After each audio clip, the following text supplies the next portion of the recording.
Hello and welcome to Tête à Tête, France 24's flagship interview show. Our guest today is the United Nations High Commissioner for Human Rights, Volker Türk. Thank you very much for being with us. Happy to be here. We're obviously going to begin with Syria. More than half of a century of Assad era came to a stunning end in just several days. I just want to go back to that era, if we can, and show you some images that we've seen around the globe.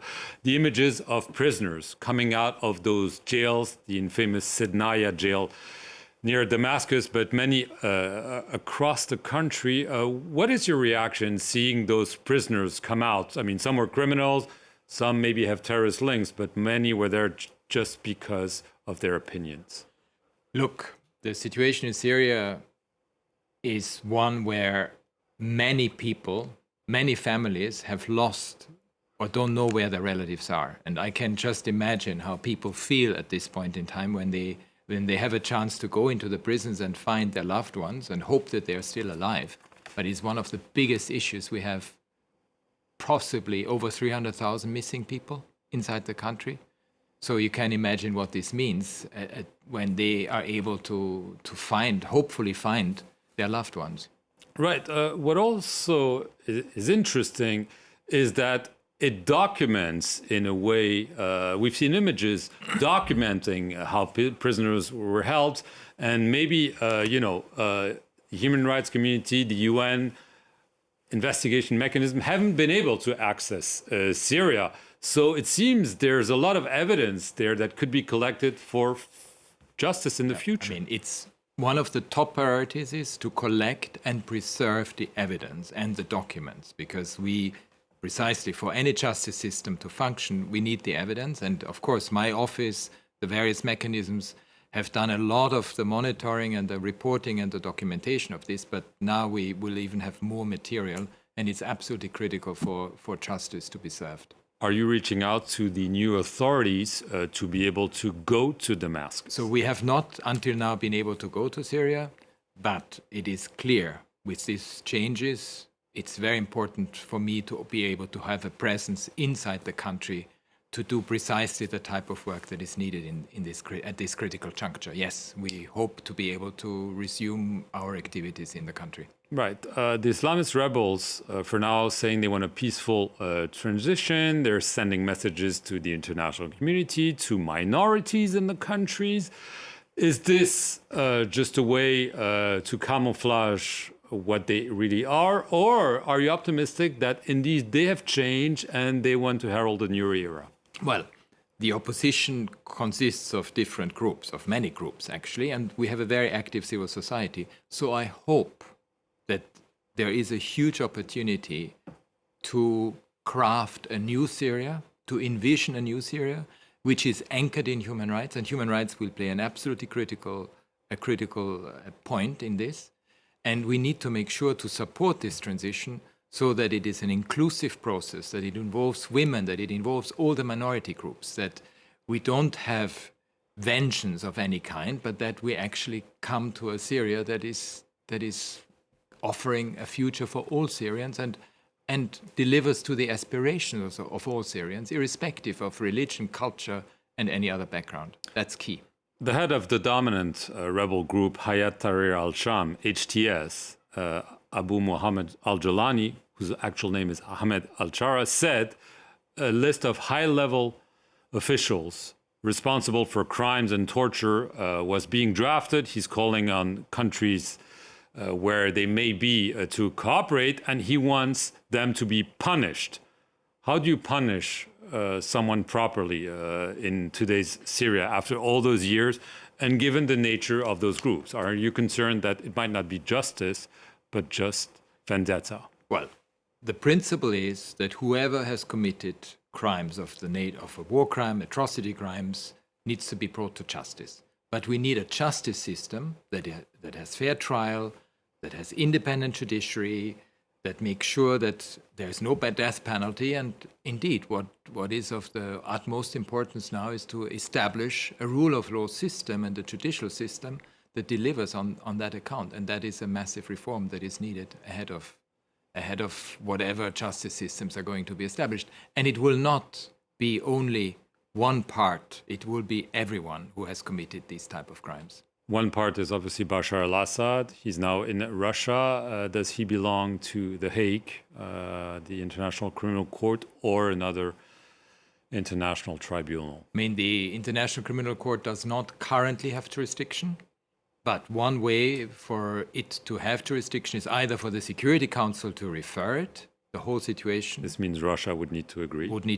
But the other one is that Syria decides that they would accede to the Rome Statute, in which case, Like Ukraine did. like Ukraine did, and like Armenia just did. Right. Speaking of justice for everyone, the HTS, this main rebel group, used to be called the Al-Nusra Front. And according to the UN's own investigations and reporting, they've committed serious crimes. Back in June 2015, some 20 villagers from the Druze community were massacred by this group. Should they be held to account for those past crimes, or because now they're the rulers or the de facto rulers, this should all be forgiven in the search for peace instead of justice? And international human rights law, international criminal law does not apply to those who only to those who rule or who don't rule. It applies to everyone. So I think if indeed there were massacres of this kind, they need to be investigated, and those who committed it need to be brought to justice. It doesn't matter who it is. It doesn't matter whether they are in government, outside government, belonging to a non-state actor. That's what international law requires. Several Western European countries have decided to suspend the asylum procedures for Syrians. Is this too early? I mean, it is clearly at this point in time. I mean, we need to be patient, we need to be cautious, we need to wait and then decide what type of measures can be taken. But I think it's at this point in time, I would not immediately jump to conclusions and decide on a very volatile and fluid situation. I want to turn to Gaza. You said recently that what is happening in the north of the Gaza Strip is the darkest moment of an already bloody conflict that's been going on for over a year. What exactly is going on? I mean, you had a massive displacement of people from the north to the south. You have to imagine that humanitarian assistance hardly gets into the Gaza Strip. So people are suffering enormously. There is conditions of utter malnutrition. The health system hardly works anymore. Food doesn't come in. Adequate humanitarian assistance doesn't come in, and there are continuous bombardments and attacks. You can imagine if people have been displaced already 3, 4, 5 times, to move again in conditions of insecurity has a terrible toll on civilians. And yes, this is extremely serious situation. That extremely serious crimes, war crimes, crimes against humanity. We have documented the first 6 months. We have identified areas where indeed there are very serious violations of international humanitarian law. What about Western countries providing weapons to Israel, the U.S. first and foremost? Are they complicit? There is a very clear provision in Article 1 of the Geneva Conventions, which says that you need to take extra precaution when you deliver arms to countries or to actors where indeed, so to avoid that international crimes are committed. So this is a very serious issue indeed. I want to turn to Sudan, a nearly forgotten crisis. The humanitarian situation is terrible. There is a civil war, let's call it this way, between the ruler in Khartoum, General al-Burhan, and General Hemeti, who has his paramilitary forces, the FSR. You've spoken to both of them, but it seems they're not listening. The war is raging.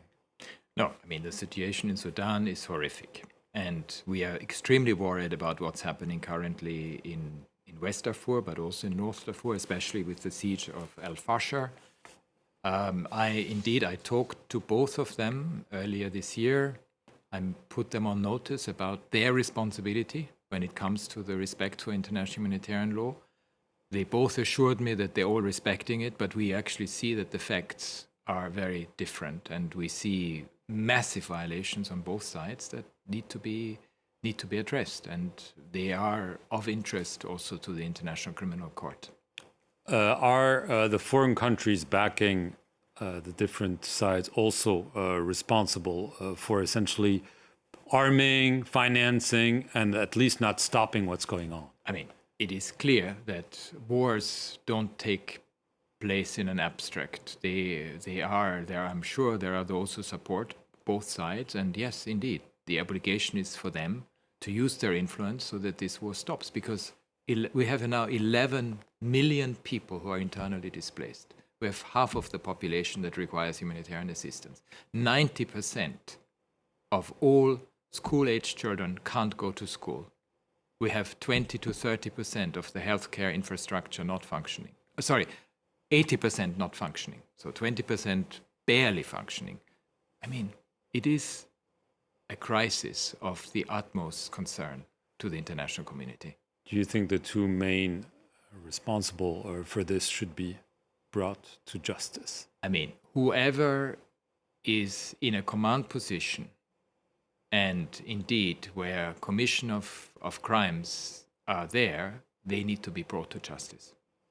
Volker Türk, I want to thank you very much for being our guest here on France 24. Thank you all for watching this show.